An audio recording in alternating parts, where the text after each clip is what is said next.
Talian kita berbicara dengan Profesor Madya Dr. Ahmad Razman Abdul Latif yang merupakan seorang penganalisis ekonomi yang sering kami bawakan ke studio juga sebenarnya. Beliau merupakan pensyarah Kanan Putra Business School. Selamat pagi Prof, apa khabar?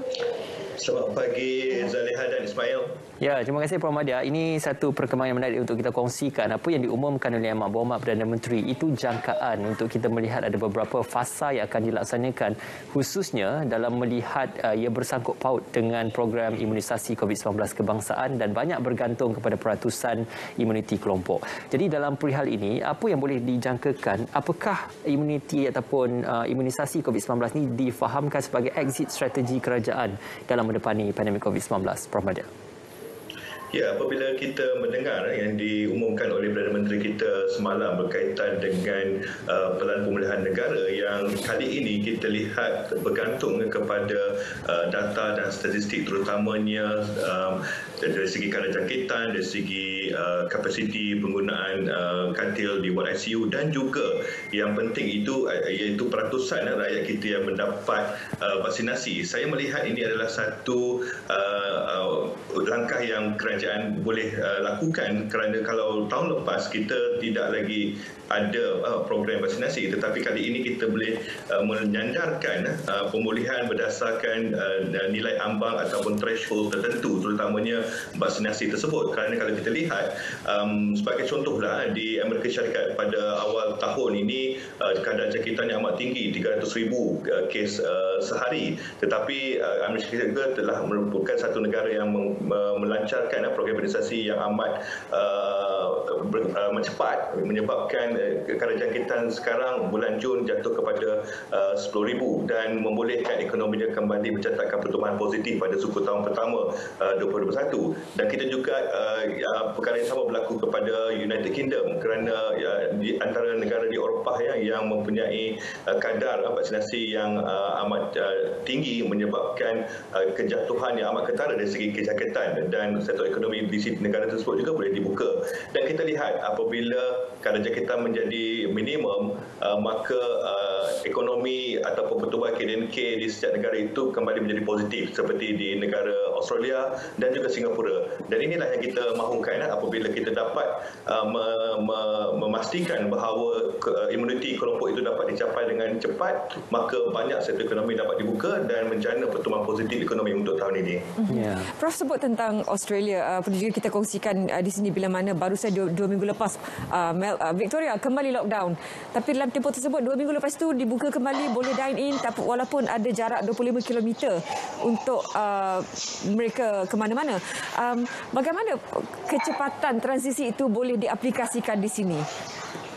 Ya, apabila kita melihat sekarang ini kita ada 3 nilai ambang threshold, iaitu dari segi jangkitan, dari segi peratusan vaksinasi dan juga penggunaan wad di ICU. Saya melihat jika data ini dapat dimurnikan, diperincikan, maka kita akan dapat buat keputusan dengan lebih tepat. Dan sudah tentu Majlis Keselamatan Negara selepas ini akan memberi pengumuman SOP ataupun penjelasan lebih rapi tentang penggunaan data-data ini, sebab kita melihat sebagai contohlah kes jangkitan ini dia datang daripada kluster-kluster. Jadi kalau katakan nilai ambang pertama yang kita nak lihat 4,000 kes sehari, adakah 4,000 itu datang daripada beratus-ratus kluster ataupun sebenarnya daripada satu kluster tertentu di negeri tertentu. Jadi keputusan untuk sama ada kembali mengetatkan pergerakan ataupun menutup sektor itu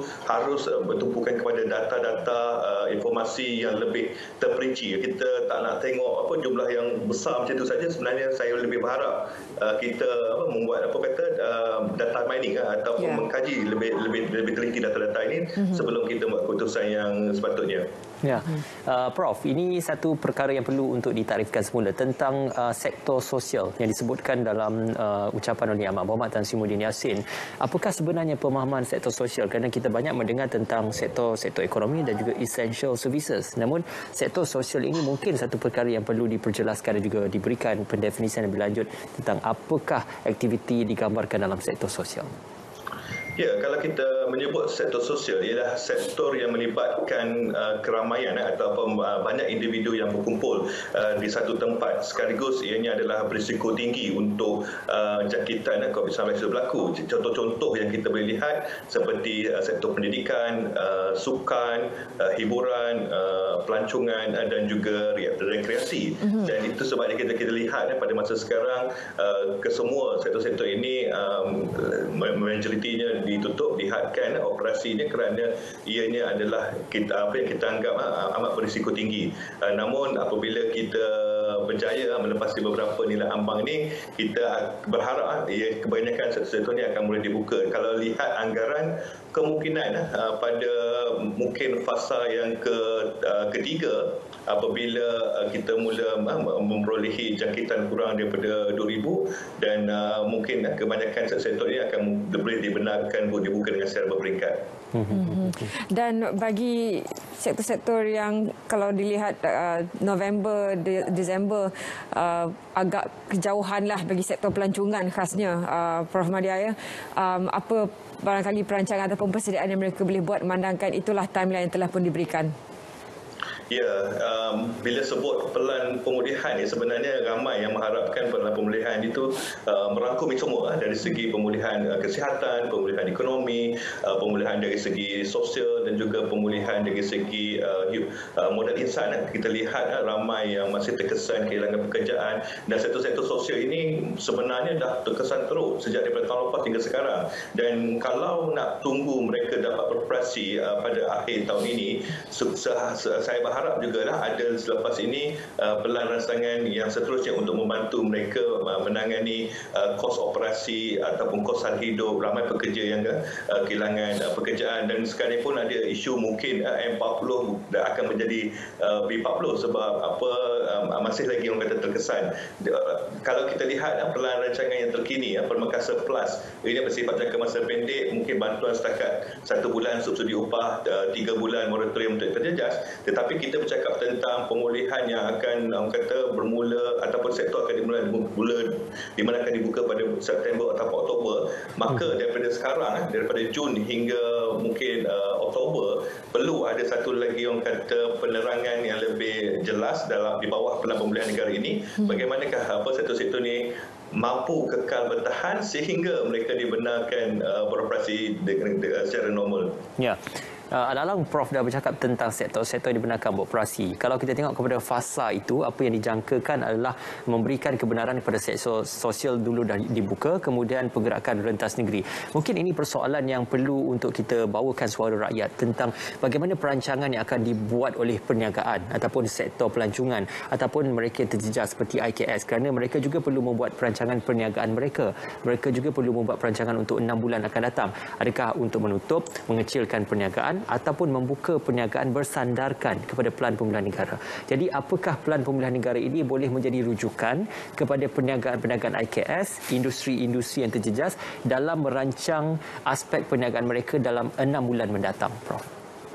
Ya, itu yang sepatutnya berlaku. Pelan pemulihan negara ini menjadi satu guideline, sandaran untuk bukan saja perniagaan mikro, PKS, peniaga ataupun individu isi rumah di Malaysia, tetapi malah pelabur, kerana pelabur pun mahu tahu bila akan dibenarkan pergerakan merentasan negeri, daerah dan juga aktiviti ekonomi akan mula dibuka. Dan satu yang saya haraplah dalam penerangan yang lebih jelas daripada Majlis Keselamatan Negara selepas ini, kata tindakan jika tiba-tiba kes meningkat kembali. Sebab kalau kita tengok dekat United Kingdom, walaupun dia turun dengan jatuh dengan drastik, dia naik balik sikit. Dan macam Zaliha sebut, Australia pun naik sikit. Mungkin ramai juga nak tahu sebab kalau peniaga-peniaga ni merancang kita akan rancang buka bulan September katakan, tetapi tiba-tiba kes meningkat, bagaimana? Dan jika ianya kekal, maknanya tidak turun-turun, pun kita nak tahu juga bagaimana, sebab yang membolehkan semua sektor beroperasi dengan normal adalah fasa 4. Apa terjadi jika kita stuck ataupun kekal di dalam fasa 2 atau 3? Kerana kalau kita tengok vaksinasi yang disebut peratusan itu adalah 2 dos, bukan 1 dos. Kenapa kita cuba, mungkin kita boleh cuba usahakan satu dos dulu supaya semua lebih banyak peratusan dapat, dan mungkin 2 dos tu mungkin selepas kita dah mencapai peratusan tertentu 1 dos. Jadi perincian itulah saya harap selepas ini akan ada supaya pelan pemerintah negara ini menjadi satu panduan yang amat penting lah untuk peniaga berniaga dan juga industri. Ya, Prof Madya, juga dalam situasi ini ramai yang masih lagi resah dalam ketidaktentuan, masih lagi memikirkan masa depan perniagaan mereka, dan ada yang mungkin berpandangan 4 fasa ini pun agak terlalu lama untuk mereka lalui. Bagaimana pula dengan apa yang diumumkan oleh Kerajaan Baru Pemekasan Plus misalnya, boleh membantu dalam transisi untuk satu, memberikan sedikit ruang bernafas untuk perniagaan mereka, dan juga untuk sampai ke proses fasa keempat ini, sebab apa yang dirisaukan adalah bila fasa 4 ini there's nothing to ditentu, tidak apa yang berfungsi lagi ketika itu sebab masalah cash flow di kalangan PKS ini. Betul, sebab kalau kita melihat Pemekasan Plus hanya untuk golongan yang benar-benar terjejas, B40, dan juga memang sedikitlah sebenarnya inisiatif untuk M40. Itu yang kita takut apabila kita memfokuskan kepada bantuan kepada B40 dan juga perusahaan mikro dan PKS. Tetapi bila menjelang November nanti, kita akan mendapati sebenarnya bukan B40, mungkin sekarang B80, iaitu M40 juga telah menjadi terjejas dengan teruknya. Oleh sebab itu, seperti yang saya sebut tadi, Pemekasan Plus ni saya lihat memang amat kesannya untuk jangka masa pendek, 1 hingga 3 bulan, dan perlu ada juga pelan susulan selepas ini. Yang penting unit laksana di bawah Kementerian Kewangan boleh terus melakukan pemantauan turun padang untuk melihat apa yang sebenarnya berlaku, melihat di manakah sektor-sektor yang perlu diberi perhatian, individu, golongan yang perlu diberi inisiatif. Tidak semestinya berbentuk tunai. Saya tahu ramai cuba minta ICNAR 2.0 ataupun iDestry 2.0 dan sebagainya. Saya melihat ada lagi mekanisme yang tidak memerlukan menggunakan duit simpanan rakyat, tidak memerlukan kerajaan menambah hutang yang baru, tetapi ada lagi beberapa mekanisme yang membolehkan berlakunya transaksi perniagaan, meningkatkan kecairan dan juga mengaktifkan ataupun meningkatkan pertumbuhan ekonomi yang positif, dan semua golongan dapat dibantu. Dan mekanisme inilah yang harus dipelopori, dicuba dalam beberapa bulan akan datang ini. Ya, Prof Madya, apa yang dinyatakan oleh Yang Amat Berhormat Tan Sri Muhyiddin Yassin bahawasanya kita kehilangan 1 bilion ringgit sehari dalam kita mendepani pandemik COVID-19 ini. Maka dalam berbaki beberapa bulan saja lagi sebelum pembentangan belanjawan 2022 akan dilaksanakan, sudah pasti akan ada beberapa perancangan perbelanjaan kerajaan yang akan dilaksanakan. Dalam perihal banyak duit kita ataupun banyak perolehan kerajaan terpaksa dikeluarkan, bagaimana agaknya bentuk dan juga corak belanjawan 2022 yang akan direncana dan juga dibentangkan? Adakah kita masih lagi dalam fasa pemulihan COVID-19 ataupun belanjawan 2022 sudah mula bergerak ke arah bagaimana menstrukturkan semula ekonomi negara pasca COVID-19? Ya, saya melihat belanjawan 2022 nanti juga harus berpaksikan kepada rancangan Malaysia yang ke-12 yang saya harap tak lama lagi akan diumumkanlah, dan juga berkait rapat dengan Awasan Kemajuan Bersama 2030. Dan strategi pula mungkin sedikit berbeza. Kalau kita lihat pada tahun ini sepatutnya kita tidak bergantung sangat kepada hasil komoditi seperti minyak dan minyak sawit, tetapi nasib menjelahi kita apabila harga minyak sekarang naik sehingga lebih 72 US dollar, dan juga harga minyak sawit 4,000 ringgit untuk satu tan metrik. Dan ini semua adalah satu yang kita harus fikirkan, walaupun kita harus mempelbagaikan punca pendapatan meneroka ekonomi baru, terutamanya dengan pelaksanaan pelayanan jendela dan juga infrastruktur 5G yang membolehkan kita mengadaptasi segala perniagaan kita berasaskan teknologi digitalisasi. Tetapi kadang-kadang kita juga harus mengambil kesempatan atas kenaikan harga komoditi ini untuk meningkatkan ekspor dan sebagainya. Tetapi yang lebih penting untuk sentiasa meneroka pasaran baru untuk barangan kita, dan juga menggalakkan rakyat kita menaikkan taraf dari segi modal insan supaya kita menjadi negara pengeluar daripada pembeli.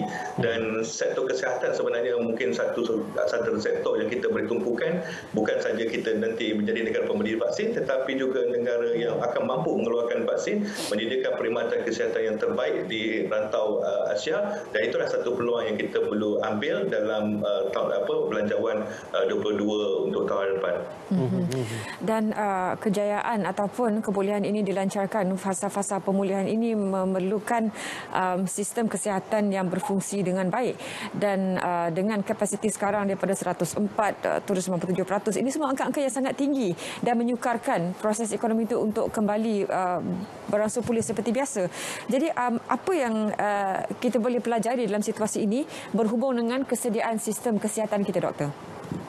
Yes, memang banyak kita belajar daripada tahun lepas hingga sekarang, dan kerajaan pun telah pertama menandatangi pelbagai perjanjian untuk membolehkan kita mengilang vaksin kat sini, dan juga kerjasama dari segi penyelidikan dan juga pemindahan teknologi dan juga pengetahuan tentang vaksin, dan juga kemungkinan kita juga mahu bekerjasama dengan mana-mana syarikat untuk kita juga mampu mengeluarkan vaksin untuk COVID-19 ini. Sebab COVID-19 dia akan kekal mungkin 2-3 tahun, sebab dia bukan lagi pandemik, dia telah menjadi endemik, dia telah ada dalam masyarakat kita. Dan pada masa yang sama, kita harus juga memastikan industri pengeluaran peralatan kesihatan, industri nursing ataupun penjagaan, perundingan kesihatan, sebab rakyat pun dah mula sedar bahawa kita perlu menjaga kesihatan kita, dan bukan setakat menghadapi COVID, tetapi pastikan kita tidak ada penyakit-penyakit yang berbahaya. Dan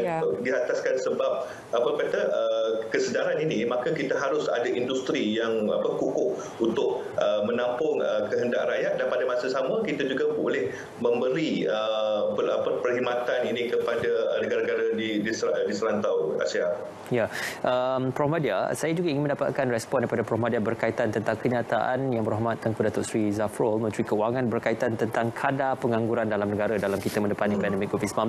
Dilihatkan berlakunya perkembangan positif dalam pengurangan kepada kadar pengangguran walaupun berlakunya pandemik COVID-19. Namun ada juga yang menyatakan bahawasanya kalau ianya termasuk gig ekonomi juga, ia tidak dianggap sebagai satu bidang pekerjaan yang menjamin. Jadi bagaimana respon dan juga pandangan Prof. Madya berkaitan tentang bidang-bidang pekerjaan yang menjana dan juga menjamin? Satunya tentang job security, dan yang keduanya tentang bagaimana social security dalam kalangan masyarakat dan juga pekerja. Ya, kalau kita merujuk statistik pengangguran itu, sebenarnya itu statistik bulan April, dan apa yang berlaku sekarang bermula lockdown pada bulan Jun, kita menjangkakan ramai lagi yang akan terjejas, ramai lagi akan mula mengaku, kerana majikan pun telah mengakui mereka tidak boleh mengekalkan pekerja mereka begitu lama jika lockdown berlaku dengan tempoh yang lama. Oleh sebab itu, kadar pengangguran ada satu isu yang utama yang perlu diambil perhatian, dan kalau kita lihat jumlah mereka yang kehilangan pekerjaan sejak tahun lepas hingga sekarang, majoriti adalah mereka yang bekerja sendiri, dan mereka yang bekerja sendiri ini adalah mereka yang di dalam gig ekonomi, dan juga kebanyakan mereka tidak mencarum di dalam kategori SP. Bermakna apabila mereka kehilangan pekerjaan, mereka juga tidak ada simpanan untuk masa depan, dan ini adalah satu golongan pekerja, saya anggarkan macam dekat 1 juta juga, dekat 800,000 ke 1 juta macam itu, pekerja yang sedemikian rupa yang perlu diambil perhatian yang penting oleh kerajaan, kerana bukan saja individu ini terjejas, tetapi isi rumah yang bergantung kepada mereka. Jadi kemungkinan ada 2-3 juta lah sebenarnya yang terjejas teruk akibat pandemik ini sejak awal tahun hingga sekarang.